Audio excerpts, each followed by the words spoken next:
Topic is Wi-Fi 6 is knocking, but are you ready to let it in?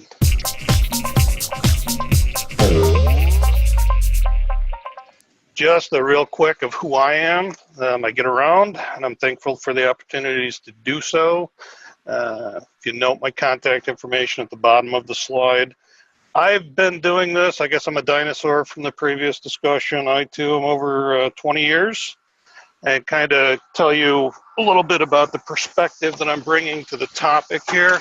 So I run big and small networks, often do the strategic visions of where we go next and all of that. Very familiar with a lot of vendors' equipment. As a freelance writer and analyst, thankfully I get to get out and mix it up in the industry a little bit. But as a end user, sometimes I can come across, I'm told, as being a bit cynical. Really, for me, I consider it, more being a realist. So, I'm not trying to poo-poo any company or anything in the discussion to come, any, concept or whatever. But I am, I come at it from the perspective of somebody who is charged with keeping big networks and a lot of people happy. So kind of keep that in mind if I start to sound like Debbie Downer here. Lee, I've been reading your blog for years and listening to your presentations in part because of that attitude. So some healthy skepticism is much appreciated, at least from this guy. Good to hear. Good to hear. Today's discussion, I'm sure it is absolutely no news to anybody, right? 802.11x is either coming or it's already here. Vendors are shipping products. We don't have a lot of clients out yet, but certainly we're in the hype cycle, and we're all trying to figure out when to jump in, what it's all going to mean to us. We do have the Wi-Fi 6 moniker. That's kind of new this round. We used to just talk like .11 whatever, and now we have Wi-Fi 6 for marketing and discussion. It kind of adds a new dimension to it. And doesn't matter whether you're paying attention to the vendor glossy or articles in the media, the performance gains that we're all supposed to enjoy are going to be huge, baby. But when is the right time to make the jump? How do we get there? What do we do to prepare? You might not find a definitive answer in the 45 minutes or so we have to do this discussion. Just, way too big of a topic to, show you a crystal ball that tells you everything you need to know to go forward. But at the same time, hopefully you hear some good food for thought and, maybe get a, evolved perspective at the end of this. It'll help you down the path. Before I jump in, one thing I want to get out of the way, right? This is, kind of a hot button topic to me. Wi-Fi is very, very forgiving. Yet at the same time, if you want to get your money's worth out of 11AX or anything that came before it, if you don't design it well, it might still work, but it's not going to work well. Whether your users notice or not, depend on how you use the network.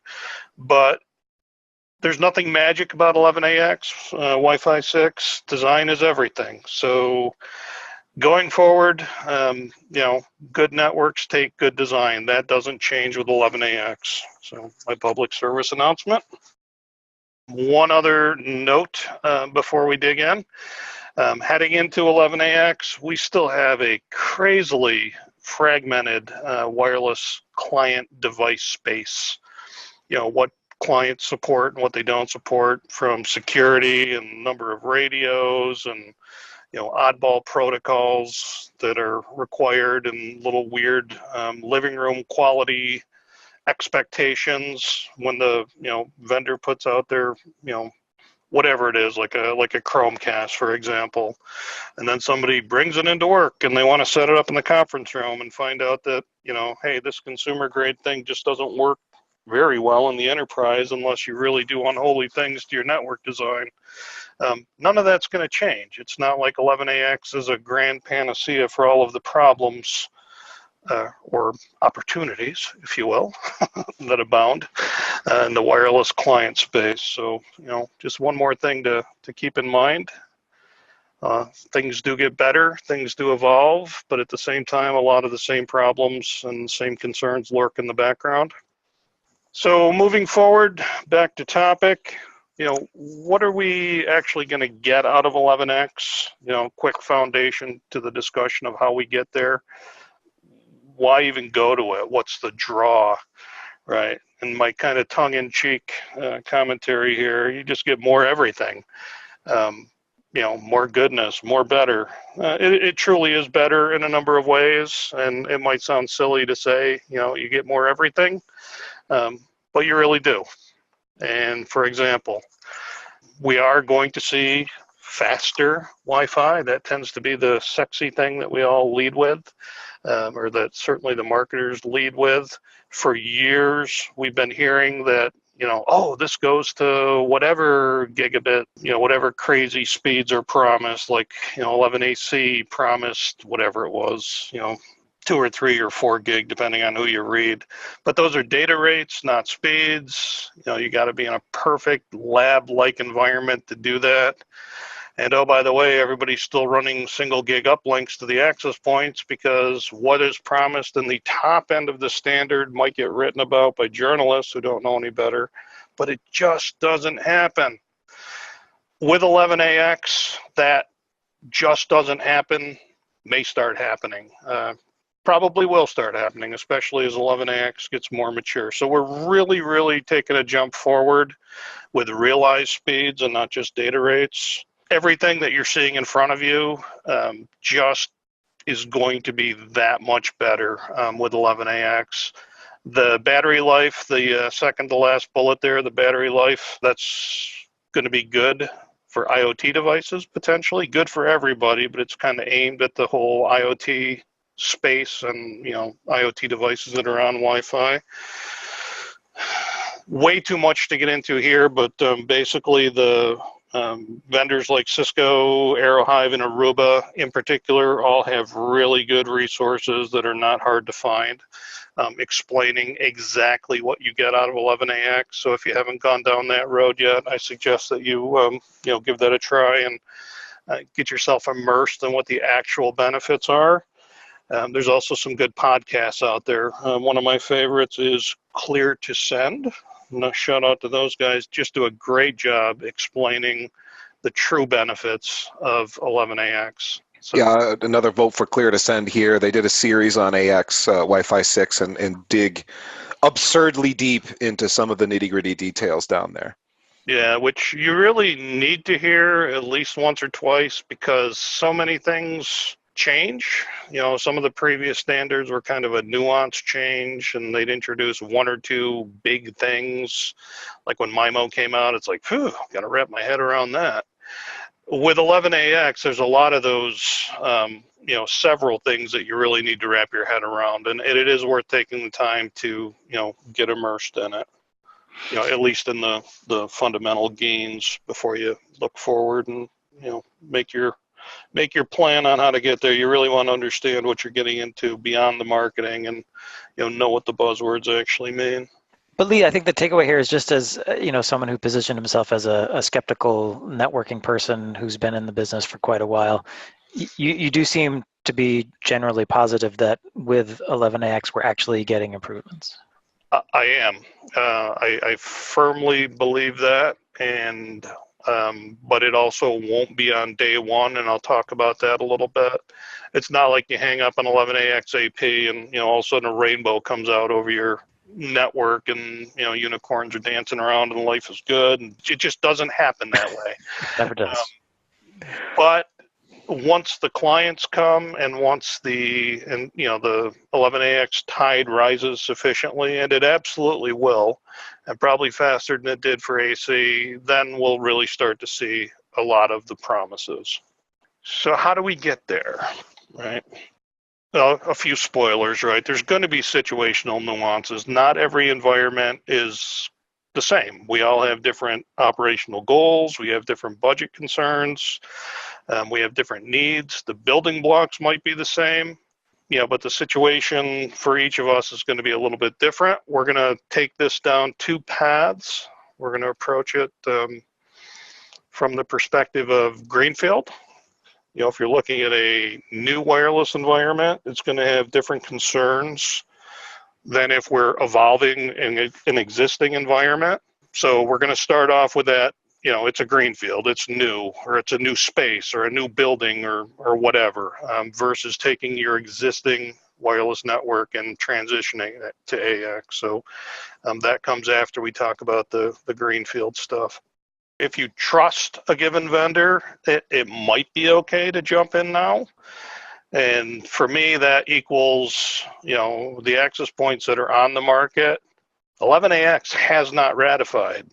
Does the vendor in writing say, yep, when it comes out in 2020, these APs are still going to be 11AX APs? Or are they going to be this pre-standard oddball thing? To me, that's an important point. You really want to buy true 11AX products. Kind of hard to do when the standard isn't even out yet. There are vendors that are saying, this AP absolutely will be certified as 11AX, and oh, by the way, this one won't because of something or other. So those are important little nuances. The question then about the standard and where we're at in the ratification process by the IEEE, do you think, Lee, that there might be a hardware impactful change in where the standards might get? Because the standard is very well developed. It's just not complete. They're talking end of 2019, maybe early 2020. They're going to seal it up and call it done. So we are far down the road.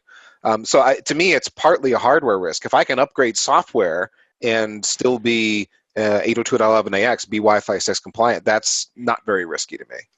Absolutely. But there is at least one vendor that will put up a slide of their current AX APs, Wi-Fi 6 APs, and they'll tell you that this one will not be 11AX compliant when the standard comes out. These two will. It's just that sort of thing that you have to pay attention to. I can't explain all the reasons for that, whether they develop something that did change in hardware that all of a sudden that AP, some chip characteristic that AP can't meet or whatever. Those little subtle differences are out there, and you have to be mindful of them. Hopefully your vendors are playing it straight with you when you hear about their 11AX offerings this early in the game. The code thing, I have a long running frustration with poor code in the wireless space. When it hits hard, especially when things are centralized. I really don't like holding the vendor's bag when they give us bad code, and then I have to explain to users, this isn't, the network per se, this is what's under the hood that I have no control over. That is frustrating. So however you advance the discussion with the vendor to become convinced that the code that they're offering now early on is not, cutting edge, and that it is stable and that you're not going to regret going to it. It's an important conversation. How do you get that confidence before you make the jump? I think a lot of people are going to find, if they haven't bought wireless hardware in a long time, the licensing and the costs that come with the next generation of hardware might be a shock to you. And I'll talk about that a little bit more, just the way things are being sold anymore. We'll talk about that in a little bit, a little bit more depth in a minute here. So if your refresh cycle, if you're looking at, I can spend money now and then I can't spend money for another 5 to 6 years. If I was in that boat, I would absolutely be trying to buy 11AX now than I would be AC, given if I could given the ability to convince myself I've met the bullets above. Also, though, if you're, in a new space and, you're just adding wireless to begin with, new means different things. Maybe it's an environment that's never had wireless. Maybe it's truly new, or you're, migrating, existing switches from another location, whatever. The point that I'm working towards is with 11AX comes new switching concerns, the mGig, I was trying to bubble up the actual standard, but it's not coming. NBASE-T. There you go. Thank you, NBASE-T. So we've got the paradigm where we're saying that my goodness, we're finally going to run past the gigabit barrier on wireless. Well, if you're trying to do that on gigabit switches, well, there's one of your bottlenecks. The experts among us, if you ask 100 wireless experts, you're probably going to get somewhere around half saying, yeah, we probably should go to mGig, and you'll get another half that say, never going to bust that gig barrier regardless. I don't care what they say. Lee, it sounds like you're making the point that it could happen. You haven't gotten into specifics like OFDMA and so on, but in theory, there's enough potential in Wi-Fi 6 that you can fill a gig pipe plus, and so maybe there's merit there. But I mean, I guess it's know your network and know your traffic patterns as part of that decision too. Absolutely, and the other part of that is, in my mind, it damn well better happen. We've been promised this, generation after generation that we're going to get there. Boy, I hope it does.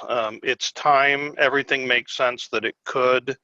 And my own prediction is we will see it. I mean, if you have 100 APs up in a busy environment, maybe not all of them are going to constantly run over gig, but boy, I hope we finally start filling those pipes and getting our money's worth out of what we're buying in a well-designed network. And there's also the UPoE, it's the higher PoE paradigm.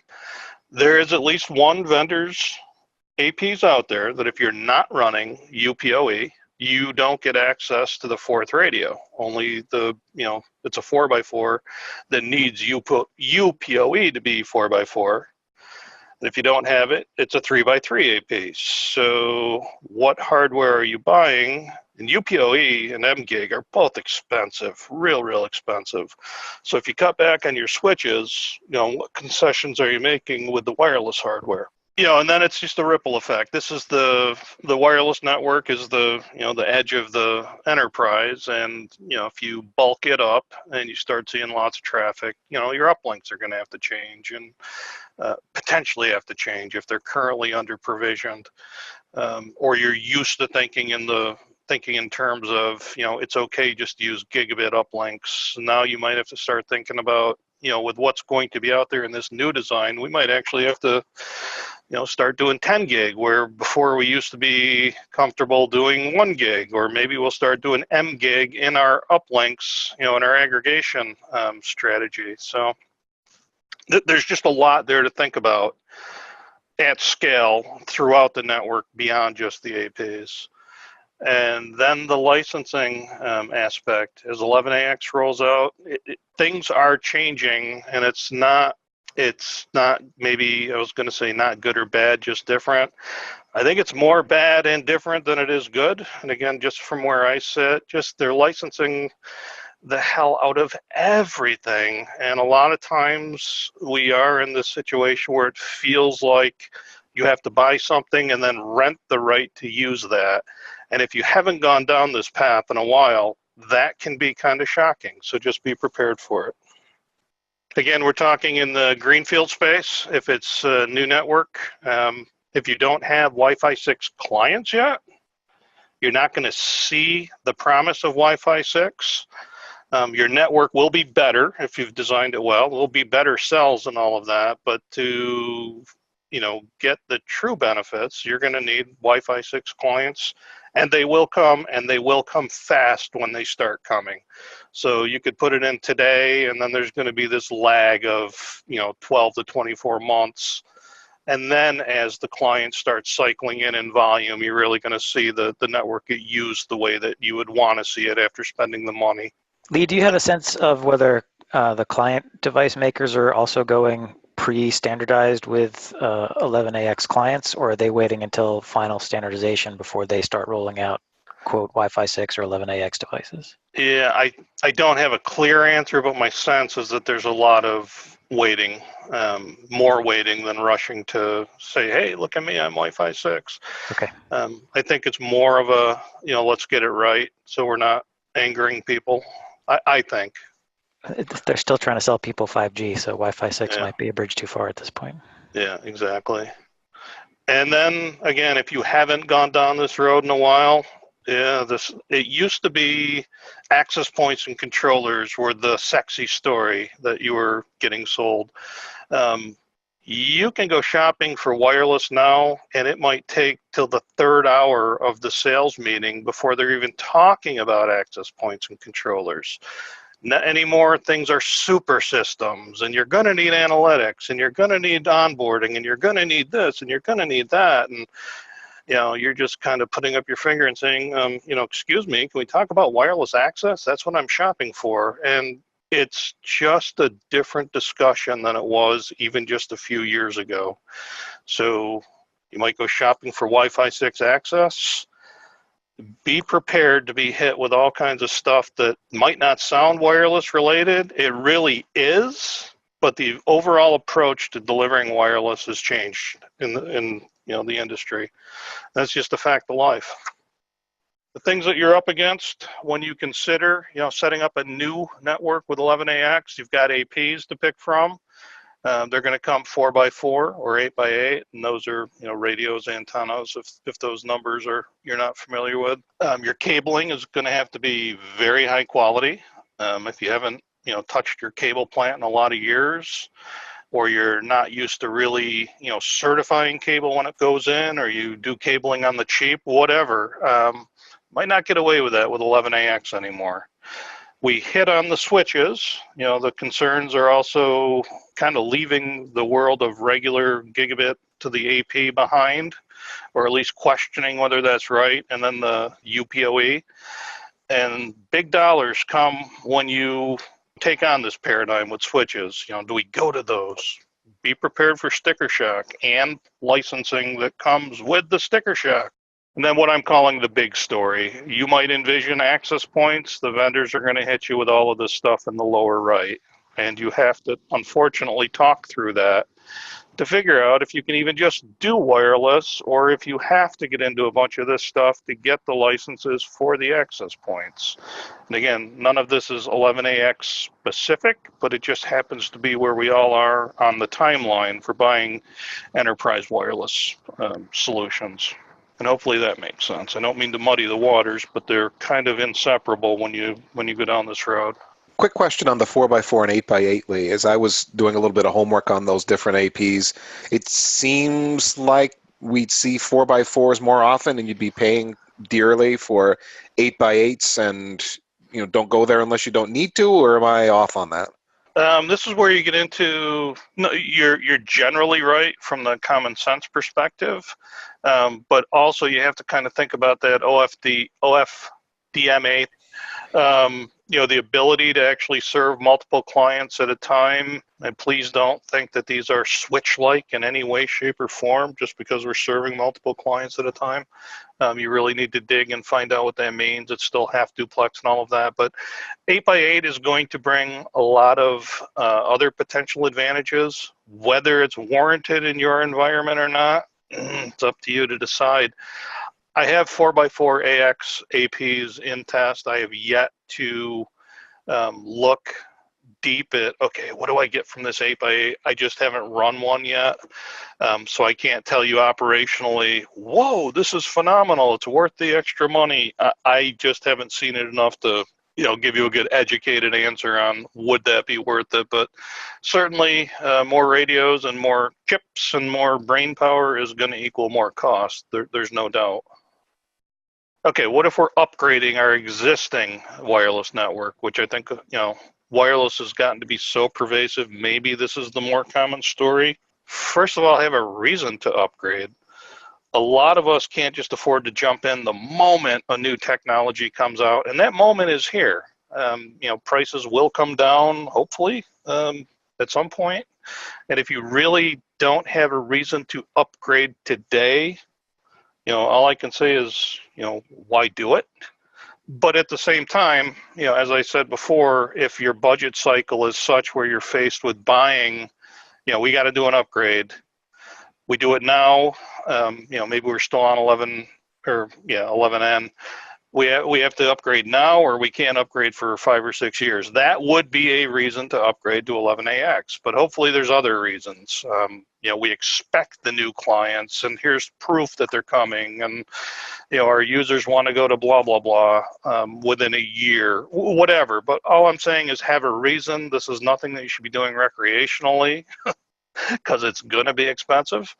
If you have old legacy devices that aren't going anywhere and your current network works really good, even though we're all like, techies and geeks and the new stuff is really sexy and cool, it's just not worth spending the money if there is no reason to spend it. Just keeping up with the Joneses, to me, isn't enough of a reason. But I know people that upgrade for that reason. We probably all know them because it's fun for us to play with, even if the enterprise doesn't need it. There's my lament right there. Don't do it unless you have a reason. Would you make a decision point based on you're on N today versus you're on AC today? Does being on N and moving to AX, is that more of a motivator versus being on AC today and thinking about AX? Sure. If you need to upgrade, absolutely it is. If your designs are showing wear, like your APs are, being overloaded for client counts, and you're seeing problems with your 11N network, absolutely. If you've got a fairly decent 11N network, but you don't have a lot of clients and nobody's complaining and all your metrics and dashboards and indicators show no problems, even then maybe it's not worth doing anything yet. For me, one of the other things about the upgrade, for me, I'm kind of charged with providing absolute stability above everything else for our end users. People just want to use the network. They don't want to think about it. It just needs to be there and be as reliable as electricity and water. Going to 11AX, like I said back on the, even on the Greenfield, it's hard to be confident that something that's cutting edge is also going to be stable from where I sit as somebody who's ran these systems for a lot of years. So that's kind of a reason maybe to wait a little bit. Other considerations when you're working on an existing network and you're trying to move it forward. What's the age of your current design? I kind of harp on the importance of design, and I've also found that there are designs that can be reused. If you did a good job with your 11N or your 11AC design as far as placement and forward, looking forward for your cabling and everything, you may be okay. Just to not touch any of that, or you might not be. And again, back to the situational nuance. And ideally, when you make those decisions, you're doing it not out of emotion or cheapness, but you're doing it out of data and empirical proof that you're okay to reuse the current design. Same concerns with the switching. If you're going to 11AX in an existing environment, are your switches okay? Are you going to have to, start changing out at least some of your switches to get the mGig and NBASE-T? So now maybe you carried or installed and used one single model of switches. You certainly don't have to change out all of your switches just to service the APs that need mGig and PoE, or the UPoE if you decide that you do. But you may have to introduce new switches into the existing environment and now stock and carry 2 different models or 3 different models or whatever. And now the old switches are on SmartNet. The new switches need to be this crazy licensing or whatever.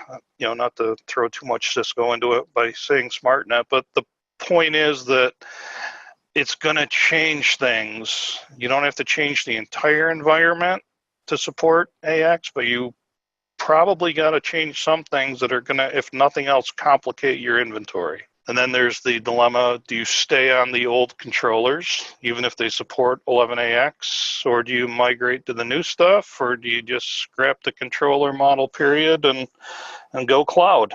All decisions that you're going to have to make. And all with different licensing ramifications. Absolutely. And Lee, you had mentioned earlier, again, there it is, the big story. Do you feel like when they're talking about analytics, location services, NAC, machine learning, AI, all that stuff, do you feel like that on its own is compelling enough to warrant an upgrade to 11AX if everything else is going fine, your Wi-Fi is stable, users are happy, and you're not anticipating seeing any significant gains out of the box with an upgrade otherwise, outside of these things like analytic, location services, et cetera? Yeah, so down in this area, I find it to be so much noise and sales for the sake of, or sales pitches for the sake of selling stuff, because everybody's bought enough APs and switches where we got to sell them something. They're not buying this other stuff. There's only so many dashboards you can look at. A lot of times the location stuff feels like a solution looking for a problem. Any of this could be extremely compelling if you truly have the need. Other times it just feels like, buy this because we came out with it, and you must have problems because we want you to use analytics because that'll find all the problems that you must have, whether you have them or not. So it's a complicated answer that really presses my cynic button down there. So Okay, good to know.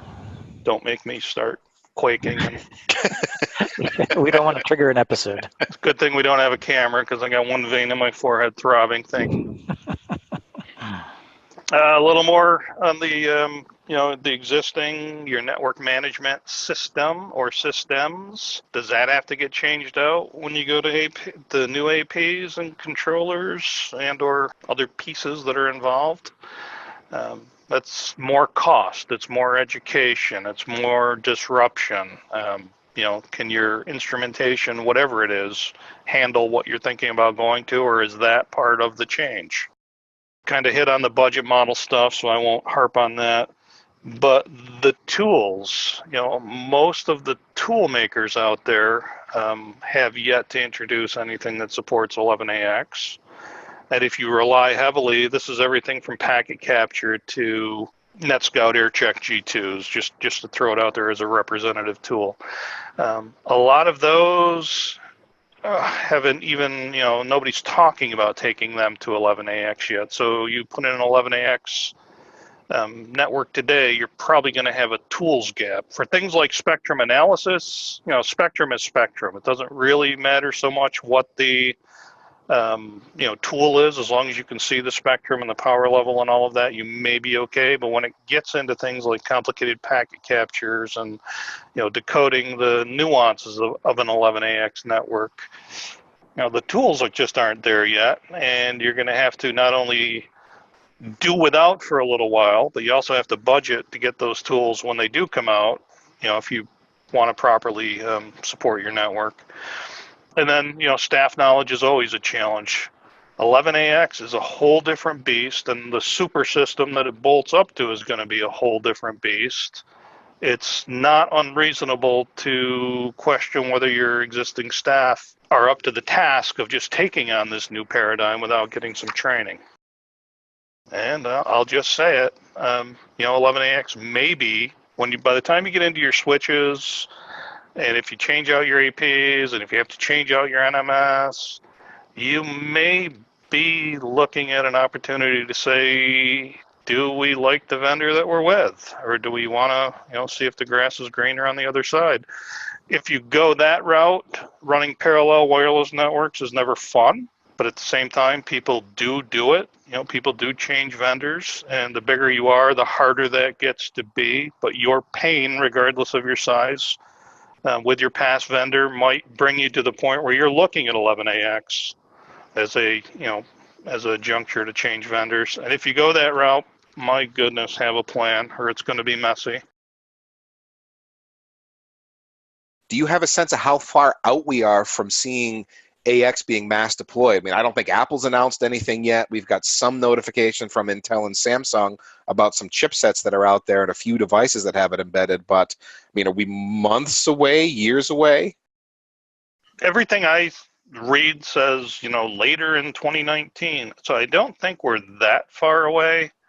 Samsung, the Galaxy 10, that's pretty huge that they're doing Wi-Fi 6 in their device, and maybe there's not a lot of Samsung out there, but at least they are brand name. It's not like going on Amazon or Alibaba and finding some bizarre chipset to play with. We are seeing legitimate brands. You mentioned Intel too. We are seeing legitimate chip makers starting to put things out, or at least tease them out. There is an 11AX wiki. I meant to post that link for people who wanted to find out more about the clients. There's a really cool wiki that'll tell you everything that is already out, things that are in development, things that the FCC has seen and certified, even if they're not on the market yet. The wiki has a lot of client devices in it.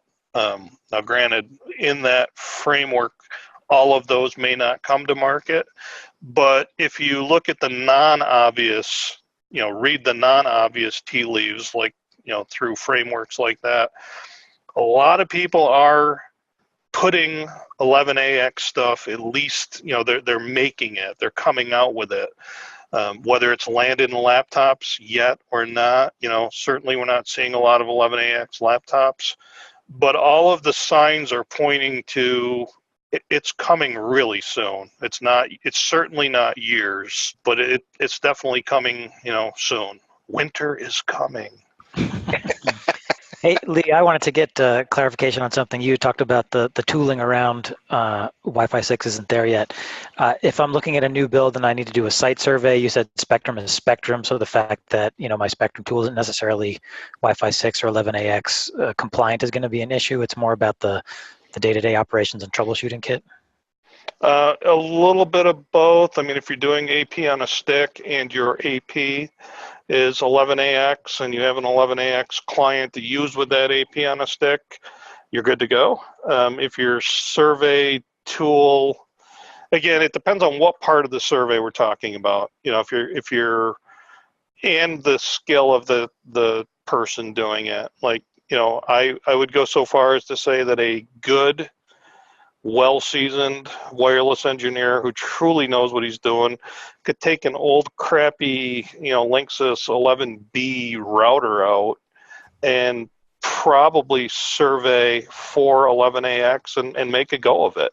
Mm-hmm. Unfortunately, that's not most people. If you truly, and I'm kind of maybe stretching that a little bit, as far as things like capacity and what are your apps really going to do, right. But just from a coverage and a general sense of building a network, they're going to do okay in that rather silly situation I just described. The best surveys are done with actual testing of clients that are going to be in that environment. If the clients aren't there, you can't survey with them. The tools should match the technology. If the tools aren't there, but they're close, maybe you can get by with an 11AC tool because you're not really troubleshooting. You have a good general sense of RF and a good sense of, in your mind, how to translate what you're seeing from one standard to know how it's going to act in the other, and everything just gets better. The radios get more sensitive. The rate over range tends to increase with every generation of Wi-Fi that comes out. If your mind is wired to take all of that into consideration, well-seasoned people are going to do okay with existing current tools, but they're also going to hit a wall at some point. And maybe packet capture is the best example of that wall, mm-hmm. because they're not going to be able to see everything, or they're not going to be able to truly get to where they need to be in the absence of a tool. Here's a question. Other than UPoE and speed, what AX features do we need to account for if we are refreshing the access switches? I mean, those are the two big things. It's always a power budget on a switch is always interesting. Some switches can support X number of PoE devices and can only distribute their power, so much per port or per bank of ports, and then you have to, maybe you have a 48 port switch, but you can only do 12 APs on it or whatever, depending on how they divvy it up. I guess that's more of the power question, but there is more to it than just, I'm a PoE switch. You also have to look at how that switch can support PoE per devices. If you decide you want to leave the centralized controller model and do distributed controllers, there are switches that can be controllers. That's a fundamental change of architecture from what you might have done. That's something to consider when you start getting into some of the promise of SDA and fabric, wireless fabric and all of this. That absolutely, kind of weighs on your switches. The binary, the yes/no answers like UPoE and mGig, those are the big ones. But know that there is a bigger story for switching, depending on whether you're making other changes. Like I say, the do you want to go to distributed controllers that also happen to be built into switches, and that sort of thing can certainly shape the discussion. Another question here for you, Lee. Do you think that IoT device manufacturers are going to invest in Wi-Fi 6 chipsets for their devices? I mean, it's going to cost more. Is there a reason they'd move away from the cheap legacy chipsets they've been putting in, and so on? That's a great question. I don't know. All I can say is I hope at least some of them do. To me, what IoT even is, I've been supporting IoT since the days of 11B. People have been bringing oddball, goofy stuff, and some of them, run, 11N. Trying to think if I've even seen anything that would be, quote unquote IoT that falls under 11AC. Off the top of my head, I can't. I mean, it's just a horribly fragmented device space, and whether people spend another nickel or 15 cents and give us a better chip in the name of, IoT and all the promise of it, I really don't know. I see, a lot of, like I say, the hype, Wi-Fi 6 is going to be better for IoT, but I don't really see groups like the Wi-Fi Alliance pushing in the right places to make the client makers, want to do anything different. So if I had to say yes or no, I think they're going to continue to suck generally. Here's a comment that came in from someone in the audience that's actually done an AX AP deployment with mGig switches. And he says the only drawback he's seen is that several clients don't see the SSIDs without a firmware update, a potential issue if you have lots of vendors that are out there in your wireless space. And then we got one more question for you that came to me in the back channel, Lee. Do you have any thoughts about running a large production wireless network on cloud LAN controllers, wireless LAN controllers? I have a lot of branches that are, running cloud beautifully, absolutely the right fit for them. I have recommended, based on those branches, cloud environments to bigger environments that are doing wonderful on it. Local colleges that saw what we were doing in our branches and said, we don't have a lot of staff and this feels really good. We can do this. And they're running hundreds of APs. My branches are more like dozens. I struggle with, would I go to thousands of APs on a cloud managed solution, mostly because of the underlying layer 2 paradigm. Usually a cloud managed AP usually needs, if the standard model is, one SSID equals a VLAN, you got to trunk all of those VLANs. You don't have the benefit of like the CapWAP tunnel. So your layer 2 kind of sucks at scale for those situations. There are vendors, I know Mojo, who is now part of Arista, Mojo Jojo, who's part of Arista, they are offering a VLAN concentrator kind of thing that solves that problem for their cloud offering. The fact that your layer 2 is so messy, I think, is what prevents me from embracing it at scale. I would love to take all of my, I'll just say it, I'd love to take all of my Cisco APs and point them at the cloud and be done with controllers completely. But the layer 2 thing is the leftover mess you have to account for. And that's really my hesitation for, I have nothing against the cloud, period. It's the layer 2 mess that you may have to deal with. And hopefully everybody knows what I'm talking about, that you may have to deal with when you contemplate that.